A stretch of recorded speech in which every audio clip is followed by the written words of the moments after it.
right, so welcome to Texas Tough Chicks. If you're here for the first time, we're glad you're here. And if you're coming back for your poison, welcome back.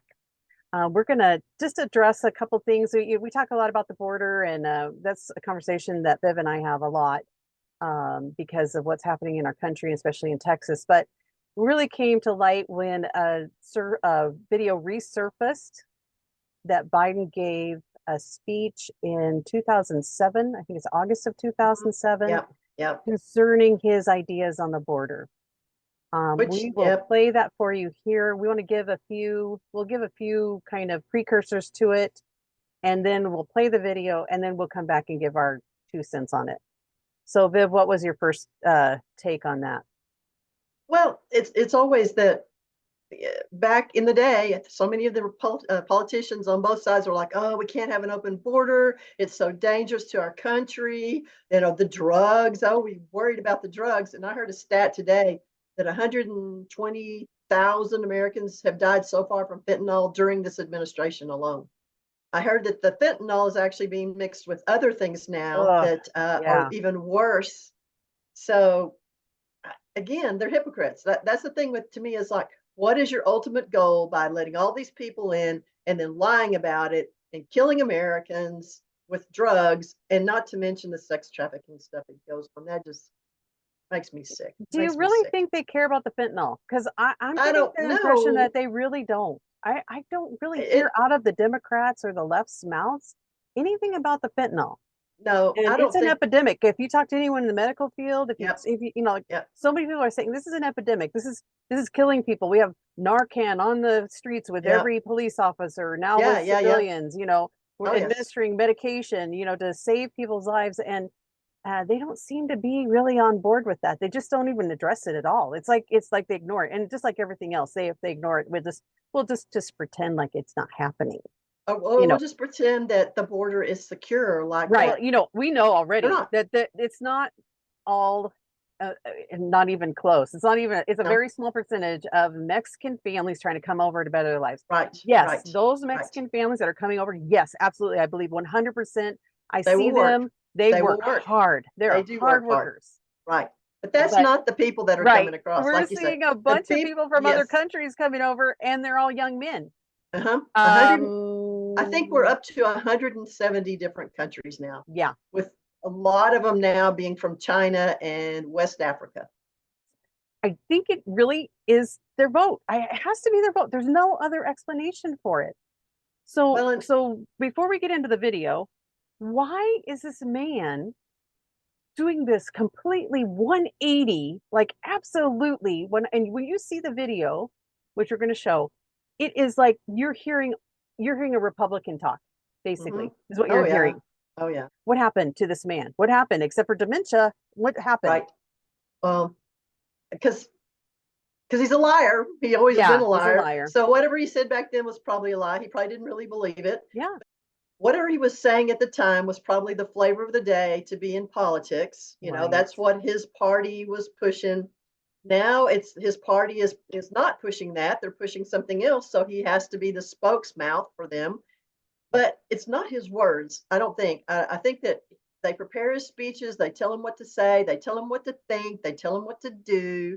I mean, obviously, on his little cue cards, it says, speak to the reporter over there and then walk off stage, whatever. And he still gets confused about walking off stage, even though it's written down for him.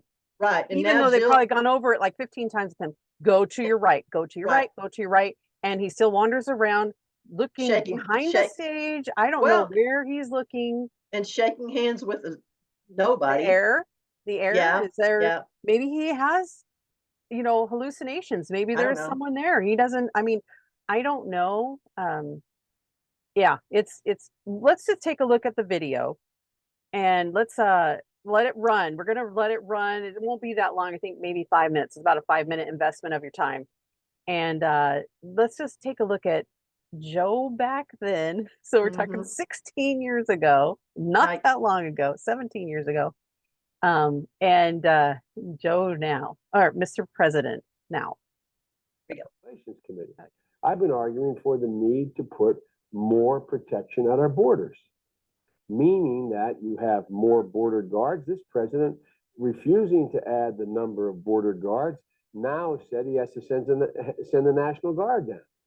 He vetoed. He was against adding the number of border guards. I only can suggest the reason he was is because he needed that money for his tax cuts that were unnecessary. I'm not being facetious. I'm being serious. Again, show me what you value.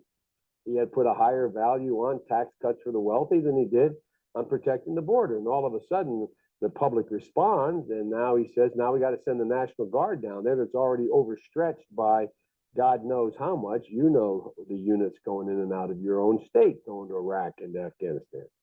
So I think what you have to do is you have to have a significant increase in the security at the border, including limited elements where you actually have a fence. Not a fence 3,000 miles like these folks are talking about, but you've got to, there are certain places people can go over and under a fence, but you can't take 100 kilos of cocaine over and under a fence. And what you do when you have limited places where fences are in populated areas, you force these drug dealers and others around, making it easier to apprehend because there's fewer places to come through. So I think the combination of virtual fencing, some fencing, additional border patrol is important. We should provide for a means by which there is earned access over time, where you have to learn the language, where you have to demonstrate you have a job, you've paid your taxes, you paid back taxes, you have a tamper-proof card, you go back to the area of embarkation to be able to be registered, you have a criminal background check, a path made available to people to demonstrate they are good citizens, can be good citizens, and have that pathway over the next decade. And that's about how long it would take. I think that's reasonable.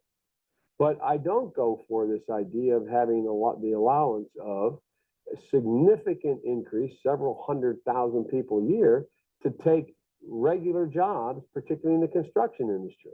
When you have another 300,000 people competing to hang drywall, figuratively speaking, or to carry bricks up a stairway up to the 15th story of a building, or to do a lot of other work in the construction area, guess what it allows the employer to do? Keep the wage lower. You have to hold employers responsible in this measure here. Hold them responsible that they have to hire Americans first. Only if there's no Americans available for the job should we be promoting the idea of bringing in extra workers, in my view.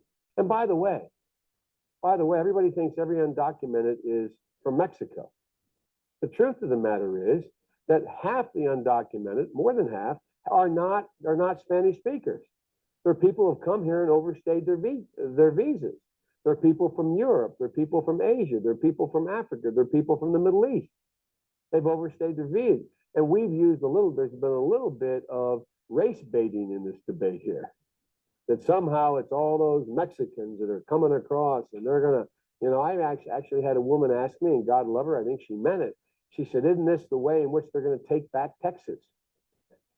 No, I'm serious. It's part of urban legend going, seriously. Get so many Mexicans that are going to move into Texas and New Mexico that they'll reclaim that, So there's a lot of urban legend in this. The idea that you have a family tonight sitting in some dirt poor village in Mexico, saying at the dinner table with their meager meal, you know what we should do? We should gather up every single solitary spare cent we have.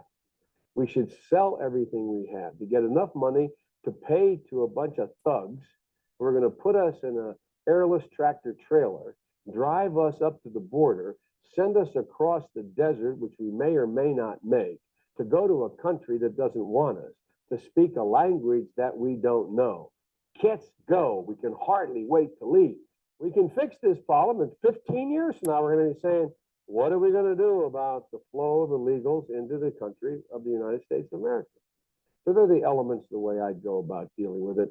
It's hard, it's difficult, it's susceptible to demagoguery, but the basic facts are employers have to be held accountable for unscrupulous practices of bringing people here in order to keep wages down.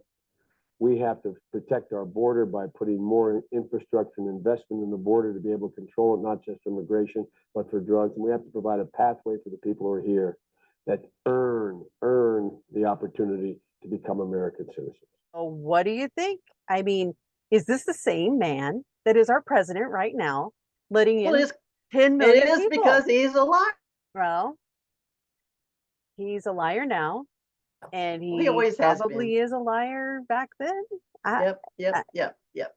I think he had more motivation to say the truth then. Maybe he wasn't as Yeah. demented, and I think maybe he did believe some of what he was saying. It sounded so convincing that he believed it, right? Yep. So I think he got in, and then you have all the pressure of all the people who got you in. Oh yeah. Multiple years of wanting that position, and all these people lined up saying, okay, now you're in and you owe us. That in this video, I feel like it's a little more genuine, a little more thought out. Mm-hmm. I think he got into office, and you're seeing play out. No, we need all these votes. Right. Mr. Biden, you need to let all these people in because they're all going to vote for Democrats, and then we can keep power forever and be majority rule. And we're convince everyone that it's democracy. So that way we can keep this majority. Well, that goes back to the conversation about democracy. It's the majority rule. So if you bring all these people in who feel beholden to the Democrats, they owe getting you. them here. And they're coming across the border and they're saying, thank you, Mr. Biden. Thank you, President Biden. So they do feel an obligation to him. That made me mad too, because he's sitting there talking about the Iraq war, saying that, oh, well, we can't just do a quick pull out, that these things take strategy and timing and everything else. And if you just leave and you leave your equipment there, what? Those okay, that sounds familiar, doesn't it? Doesn't that sound familiar? Yes. And he said how if you do that, those weapons will be used against your children and grandchildren. I went, dude, did you forget that did you totally forget that when you started thinking about the pull out of Afghanistan? Because you did exactly what you said was really, really bad to do. And they already know some of that went to Iran right now. They already know that. And you know why? It made some of it made its way to Israel. Right. Oh yeah. It has our name on it also, Right. Okay. It does. So what is bad stuff? He is he is so bad for our country. Here's the thing, and this is something that I've said a long time ago. I actually said it on a radio show one time when I called in. I wish that everybody who stands up in front of the American people and speaking to the American people on behalf of the government, I don't care if you're the president, senator, congressman, staff, whatever, if you're speaking to the American people, I wish you were hooked up to some kind of little electrodes to your fingers that every time you lied, we would see him go, a little joke.